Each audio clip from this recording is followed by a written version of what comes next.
नमस्कार दोस्तों, हमारे चैनल अतुल्य कहानियां में एक बार फिर से आप सभी का स्वागत है। यूं तो हर बार हमारी यही कोशिश होती है कि हम एक से बढ़कर एक ज्ञानवर्धक वीडियो लेकर नियमित रूप से आपकी सेवा में उपस्थित होते रहें, क्योंकि हमारा मानना है कि ज्ञान वो दिव्य आंख है जो विषम परिस्थितियों में भी हमारा मार्गदर्शन करता है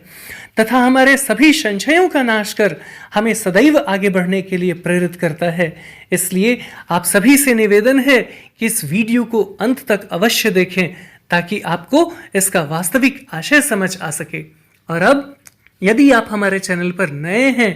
या फिर आपने हमारा चैनल अभी तक सब्सक्राइब नहीं किया है तो प्लीज इसे अभी सब्सक्राइब कर लें, साथ ही बेल आइकन प्रेस करना ना भूलें ताकि आपको हमारे आने वाले सभी नए वीडियोस के नोटिफिकेशंस मिलते रहें। और अब आप सबका ज्यादा समय न लेते हुए आइए इस वीडियो को शुरू करते हैं। बहुत समय पहले की बात है, किसी घने जंगल में एक गर्भवती हिरनी अपने बच्चे को जन्म देने के लिए किसी सुरक्षित स्थान की तलाश कर रही थी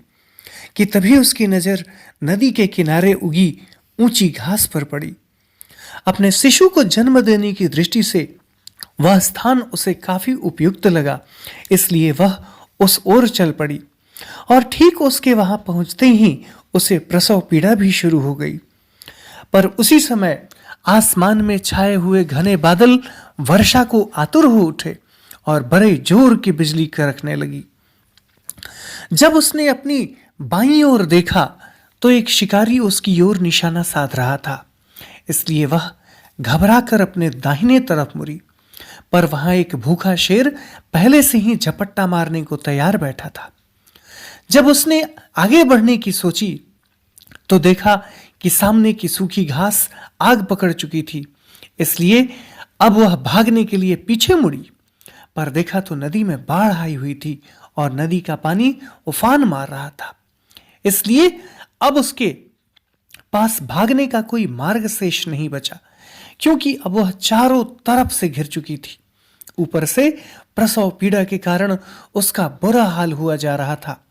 अब ऐसी स्थिति में वह जाए तो कहां जाए, करे तो क्या करे, और अंत में अपने जीवित बचे रहने की संभावना शेष न देख हिरनी ने पल भर के लिए अपनी आंखें बंद कर ईश्वर को याद किया तथा अपने आप को शून्य में छोड़ अपने बच्चे को जन्म देने में लग गई। अब कुदरत का करिश्मा देखिए, अगले ही पल बड़े जोर की बिजली चमकी, जिससे तीर छोड़ते हुए शिकारी की आंखें चुदिया गईं और उसका तीर हिरणी के पास से गुजरते हुए सीधे शेर की आंख में जा लगा, जिसके कारण उस घायल शेर ने हिरणी पर हमला करने की बजाय सीधे शिकारी पर हमला बोल दिया और इस प्रकार शेर को अपनी ओर आता देख डर के मारे शिकारी अपनी जान बचाकर वहां से भागा और इसके कुछ ही देर बाद घनघोर बारिश शुरू हो गई, जिससे जंगल की आग बुझ गई और इधर हिरनी ने एक बहुत ही प्यारे शावक को जन्म दिया। अब यदि इस घटना को हम गहराई से समझने की कोशिश करें तो पाएंगे कि वह हिरनी कोई और नहीं बल्कि हम ही लोग हैं, जिसे न तो स्वयं पर भरोसा है और न ही ईश्वर की सत्ता पर, जिस कारण बुरे समय में न तो हम स्वयं को पूरी तरह से ईश्वर के हवाले कर पाते हैं और न ही स्वयं परिस्थितियों का सामना करने की कोशिश करते हैं, बल्कि विवेक शून्य हो हमेशा अपनी जान बचाकर भागने की कोशिश करते हैं। पर विडंबना यह है कि हम जितना ज्यादा भागते हैं उतना ही उलझते चले जाते हैं। और ऐसा हो भी क्यों नहीं? जब हम किसी लायक नहीं होते तब तो पूरी श्रद्धा और भक्ति के साथ ईश्वर के नाम का गुणगान करते हैं, पर जो ही हमारे हाथ में दो चार पैसे आ जाते हैं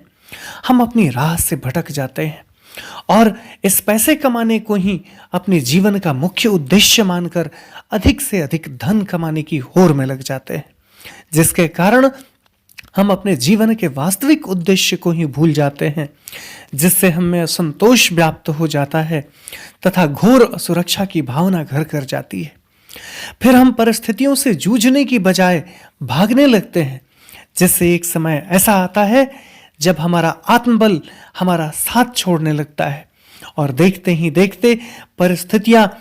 हम पर हावी होने लगती हैं तथा हम अपनी आंखों के सामने अपना सब कुछ तबाह होता देखने को विवश हो जाते हैं। इसलिए कठिन परिस्थितियों में भी हमें ईश्वर की सत्ता पर भरोसा रखना चाहिए तथा हमेशा उसके निर्णय का सम्मान करना चाहिए, क्योंकि जब हम किसी लायक नहीं थे तब तो उसने हमारा पालन पोषण करने के लिए अमृत तुल्य मां के दूध की व्यवस्था की थी। और अब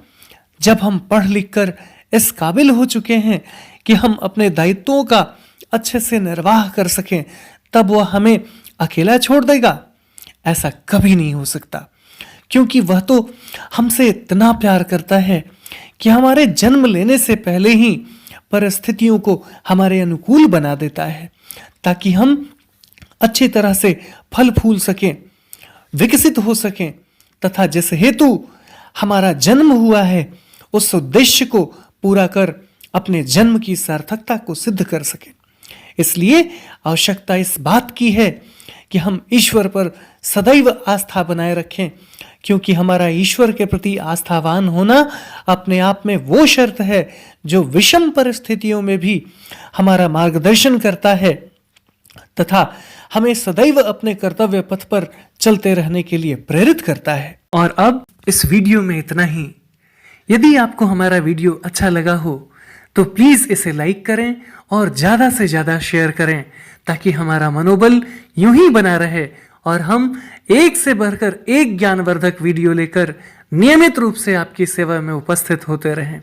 और तब तक के लिए बने रहें हमारे चैनल अतुल्य कहानियां पर। हम इसी प्रकार का ज्ञानवर्धक वीडियो लेकर जल्द ही एक बार फिर से आपकी सेवा में उपस्थित होंगे। जय हिंद, जय भारत।